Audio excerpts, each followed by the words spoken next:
شروع اللہ کے نام سے جو بڑا مہربان نہایت رحم والا ہے۔ حامیم عین سین قاف۔ اے پیغمبر، اللہ جو عزیز و حکیم ہے تم پر اور تم سے پہلے جو پیغمبر ہوئے ہیں ان پر اسی طرح وہی نازل کرتا ہے۔ جو کچھ آسمان میں ہے اور جو کچھ زمین میں ہے سب اسی کا ہے، اور وہی ہے جو برتری اور عظمت کا مالک ہے۔ ایسا لگتا ہے کہ آسمان پھٹ پڑیں گے اور فرشتے اپنے پروردگار کی حمد کے ساتھ اس کی تسبیح کر رہے ہیں اور زمین والوں کے لیے استغفار کر رہے ہیں۔ یاد رکھو اللہ ہی ہے جو بہت بخشنے والا بڑا مہربان ہے، اور جن لوگوں نے اس کے سوا دوسرے رکھوالے بنا رکھے ہیں اللہ ان پر نگرانی رکھے ہوئے ہے اور تم ان کے ذمہ دار نہیں ہو۔ اور اسی طرح ہم نے یہ عربی قرآن تم پر وحی کے ذریعے بھیجا ہے تاکہ تم مرکزی بستی مکہ اور اس کے ارد گرد والوں کو اس دن سے خبردار کرو جس میں سب کو جمع کیا جائے گا، جس کے آنے میں کوئی شک نہیں۔ ایک گروہ جنت میں جائے گا اور ایک گروہ بھڑکتی ہوئی آگ میں، اور اگر اللہ چاہتا تو ان سب کو ایک ہی جماعت بنا دیتا، لیکن وہ جس کو چاہتا ہے اپنی رحمت میں داخل کرتا ہے۔ اور جو ظالم لوگ ہیں ان کا نہ کوئی رکھوالا ہے نہ کوئی مددگار۔ کئی لوگوں نے اس کو چھوڑ کر دوسرے رکھوالے بنا لیے ہیں، سچ تو یہ ہے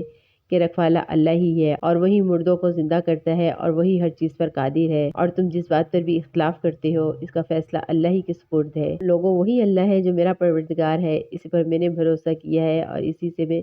لو لگاتا ہوں۔ وہ آسمانوں اور زمین کا پیدا کرنے والا ہے، اس نے تمہارے لیے تمہاری ہی جن سے جوڑے پیدا کیے ہیں اور مویشیوں کے جوڑے بنائے ہیں، اسی ذریعے سے وہ تمہاری نسل چلاتا ہے۔ کوئی چیز اس کی مثل نہیں ہے، اور وہی ہے جو ہر بات سنتا سب کچھ دیکھتا ہے۔ آسمانوں اور زمین کی ساری کنجیاں اس کے قبضے میں ہیں، وہ جس کے لیے چاہتا ہے رزق میں وسط اور تنگی کرتا ہے۔ یقیناً وہ ہر چیز کا جاننے والا ہے۔ اس نے تمہارے لیے دین کا وہی طریقہ طے کیا ہے جس کا حکم اس نے نوح کو دیا تھا، اور جو اے پیغمبر ہم نے تمہارے پاس وحی کے ذریعے بھیجا ہے، اور جس کا حکم ہم نے ابراہیم، موسیٰ اور عیسیٰ کو دیا تھا کہ تم دین کو قائم کرو اور اس میں تفرقہ نہ ڈالو۔ پھر بھی مشرکین کو وہ بات بہت گراں گزری جس کی طرف تم انہیں دعوت دے رہے ہو۔ اللہ جس کو چاہتا ہے چن کر اپنی طرف کھینچ لیتا ہے، اور جو کوئی اس سے لو لگاتا ہے اسے اپنے پاس پہنچا دیتا ہے۔ اور لوگوں نے آپس کی عداوتوں کی وجہ سے دین میں جو تفرقہ ڈالا ہے وہ اس کے بعد ہی ڈالا ہے جب ان کے پاس یقینی علم آ چکا تھا۔ اور اگر تمہارے پروردگار کی طرف سے ایک معین مدت تک کے لیے ایک بات پہلے سے طے نہ ہوتی تو ان کا فیصلہ ہو چکا ہوتا، اور ان لوگوں کے بعد جن کو کتاب کا وارث بنایا گیا ہے وہ اس کے بارے میں ایسی شک میں پڑے ہوئے ہیں جس نے انہیں خلجان میں ڈال رکھا ہے۔ لہٰذا اے پیغمبر تم اس بات کی طرف لوگوں کو دعوت دیتے رہو، اور جس طرح تمہیں جو حکم دیا گیا ہے اسی دین پر جمے رہو، اور ان لوگوں کی خواہشات کے پیچھے نہ چلو، اور کہہ دو میں تو اس کتاب پر ایمان لایا ہوں جو اللہ نے نازل کی ہے، اور مجھے حکم دیا ہے کہ میں تمہاری درمیان انصاف کروں۔ اللہ ہمارا بھی رب ہے، اللہ تمہارا بھی رب ہے۔ ہمارے اعمال ہمارے لیے اور تمہارے اعمال تمہارے لیے، ہمارے اور تمہارے درمیان اب کوئی بحث نہیں۔ اللہ ہم سب کو جمع کرے گا اور اس کے پاس آخر ہم سب کو لوٹنا ہے۔ اور جو لوگ اللہ کے بارے میں بحثیں نکالتے ہیں جبکہ لوگ اس کی بات مان چکے ہیں، ان کی بحث ان کے پروردگار کے نزدیک باطل ہے، اور ان پر اللہ کا غضب ہے اور ان کے لیے سخت عذاب ہے۔ اللہ وہ ہے جس نے حق پر مشتمل یہ کتاب اور انصاف کا ترازو اتارا، اور تمہیں کیا پتہ شاید کہ قیامت کی گھڑی قریب ہی ہو۔ جو لوگ اس پر ایمان نہیں رکھتے وہ اس کے آنے کی جلدی مچاتے ہیں، اور جو لوگ ایمان لائے ہیں وہ اس سے سہمے رہتے ہیں اور جانتے ہیں کہ وہ برحق ہیں۔ ارے جو لوگ قیامت کے بارے میں بحثیں کر رہے ہیں وہ گمراہی میں بہت دور چلے گئے ہیں۔ اللہ اپنے بندوں پر بہت مہربان ہے، وہ جس کو چاہتا ہے رزق دیتا ہے، اور وہی ہے جو قوت کا بھی مالک ہے اور اقتدار کا بھی مالک۔ جو شخص آخرت کی کھیتی چاہتا ہے ہم اس کی کھیتی میں اضافہ کریں گے، اور جو شخص صرف دنیا کی کھیتی چاہتا ہے ہم اسے اسی میں دے دیں گے، اور آخرت میں اس کا کوئی حصہ نہیں۔ کچھ ایسی شریک ہیں جنہوں نے ان کے لیے ایسا دین تیار کر دیا ہے جس کی اللہ نے اجازت نہیں دی، اور اگر اللہ کی طرف سے فیصلہ کن بات طے شدہ نہ ہوتی تو ان کا معاملہ چکا دیا کیا ہوتا۔ اور یقین رکھو ان ظالموں کے لیے بڑا دردناک عذاب ہے۔ اس وقت تم ان ظالموں کو دیکھو کہ انہوں نے جو کمائی کی ہے ان کی وبال سے سہمے ہوئے ہوں گے، اور وہ ان پر پڑ کر رہے گا۔ اور جو لوگ ایمان لائے ہیں اور انہوں نے نیک عمل کیے ہیں وہ جنتوں کی کیاریوں میں ہوں گے، انہیں اپنے پروردگار کی طرف سے وہ سب کچھ ملے گا جو وہ چاہیں گے۔ یہی بڑا فضل ہے، یہی وہ چیز ہے جس کی خوشخبری اللہ اپنے ان بندوں کو دیتا ہے جو ایمان لائے ہیں اور جنہوں نے نیک عمل کیے ہیں۔ اے پیغمبر کافروں سے کہہ دو کہ میں تم سے اس تبلیغ پر کوئی اجرت نہیں مانگتا سوائے رشتہ داری کی محبت، اور جو شخص کوئی بھلائی کرے گا ہم اس کی خاطر اس بھلائی میں مزید خوبی کا اضافہ کر دیں گے۔ یقین جانو اللہ بہت بخشنے والا بڑا قدردان ہے۔ یہ لوگ یوں کہتے ہیں کہ اس شخص نے یہ کلام خود گھڑ کر جھوٹ موٹ اللہ کے ذمہ لگا دیا ہے۔ حالانکہ اگر اللہ چاہے تو تمہارے دل پر مہر لگا دے گا، اور اللہ تو باطل کو مٹاتا ہے اور حق کو اپنے کلمات کے ذریعے ثابت کر دیتا ہے۔ یقیناً وہ سینوں میں چھپی ہوئی باتوں تک کو جانتا ہے،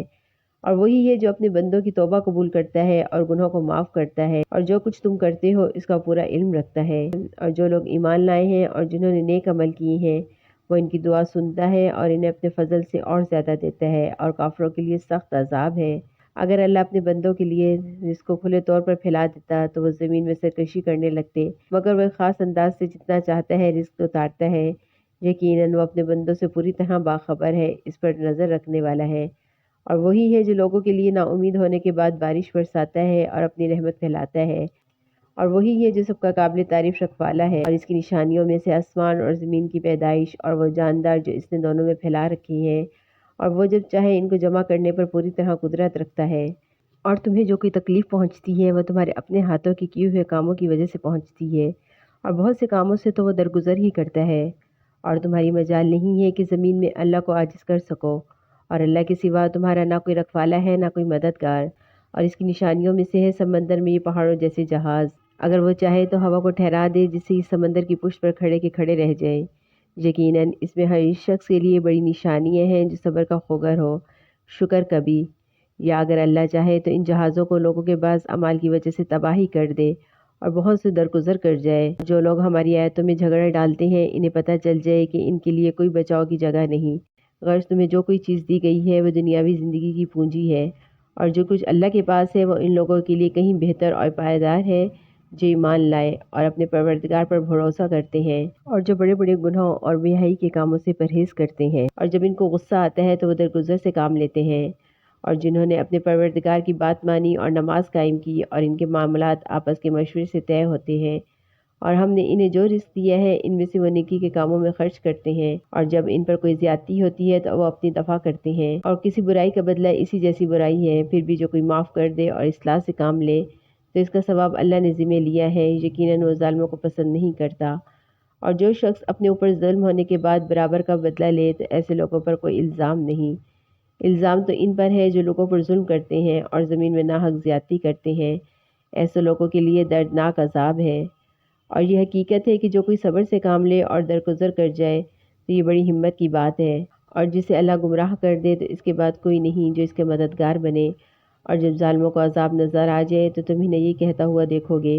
کیا واپس جانے کا بھی کوئی راستہ ہے؟ اور تم دیکھو گے کہ دوزخ کے سامنے انہیں اس طرح پیش کیا جائے گا کہ وہ ذلت کے مارے جھکے ہوئے کن آنکھیوں سے دیکھ رہے ہوں گے، اور جو لوگ ایمان لا چکے ہیں وہ کہہ رہے ہوں گے، واقعی اصل خسارے میں وہ لوگ ہیں جنہوں نے قیامت کے دن اپنے آپ کو اور اپنے گھر والوں کو خسارے میں ڈال دیا۔ یاد رکھو ظالم لوگ ایسے عذاب میں ہوں گے جو ہمیشہ قائم رہے گا، اور ان کو ایسے کوئی مددگار میسر نہیں آئے گا جو اللہ کو چھوڑ کر ان کی کوئی مدد کرے، اور جسے اللہ گمراہ کر دے اس کے لیے بچاؤ کا کوئی راستہ نہیں ہوتا۔ لوگوں اپنے پروردگار کی بات اس دن کے آنے سے پہلے پہلے مان لو، اسے اللہ کی طرف سے ٹالا نہیں جائے گا۔ اس دن تمہارے لیے کوئی جائے پناہ نہیں ہوگی اور نہ تمہارے لیے کوئی پوچھ گچھ کا کوئی موقع ہوگا۔ اے پیغمبر، اگر یہ لوگ پھر بھی منہ موڑیں تو ہم نے تمہیں ان پر نگران بنا کر نہیں بھیجا، تم پر بات پہنچا دینے کے سوا کوئی ذمہ داری نہیں ہے۔ اور انسانوں کا حال یہ ہے کہ جب ہم انسان کو اپنی طرف سے کوئی رحمت کا مزہ چکھا دیتے ہیں تو وہ اس پر اترا جاتا ہے، اور اگر خود اپنے ہاتھوں کے کرتوتوں کی وجہ سے ایسے لوگوں کو کوئی مصیبت پیش آ جاتی ہے تو وہی انسان پکا ناشکرہ بن جاتا ہے۔ سارے آسمانوں اور زمین کی سلطنت اللہ کی ہے، وہ جو چاہتا ہے پیدا کرتا ہے، وہ جس کو چاہتا ہے لڑکیاں دیتا ہے اور جس کو چاہتا ہے لڑکے دیتا ہے، پھر ان کو ملا جلا کر لڑکے بھی دیتا ہے اور لڑکیاں بھی، اور جس کو چاہتا ہے 5 بنا دیتا ہے۔ یقیناً وہ علم کا بھی مالک ہے، قدرت کا بھی مالک ہے، اور کسی انسان میں طاقت نہیں ہے کہ اللہ اس سے روبرو بات کرے، سوائے اس کے کہ وہ وحی کے ذریعے ہو یا کسی پردے کے پیچھے سے، یا پھر وہ کوئی پیغام لانے والا فرشتہ بھیج دے، اور وہ اس کے حکم سے وہ جو چاہے وحی کا پیغام پہنچا دے۔ یقیناً وہ بہت اونچی شان والا بڑی حکمت کا مالک ہے۔ اور اسی طرح ہم نے تمہارے پاس اپنے حکم سے ایک روح بطور وحی نازل کی ہے، تمہیں اس سے پہلے نہ یہ معلوم تھا کہ کتاب کیا ہوتی ہے اور نہ یہ کہ ایمان کیا ہے، لیکن ہم نے اس قرآن کو ایک نور بنا دیا جس کے ذریعے ہم اپنے بندوں میں سے جس کو چاہتے ہیں ہدایت دیتے ہیں، اور اس میں کوئی شک نہیں کہ تم لوگوں کو وہ سیدھا راستہ دکھا رہے ہو۔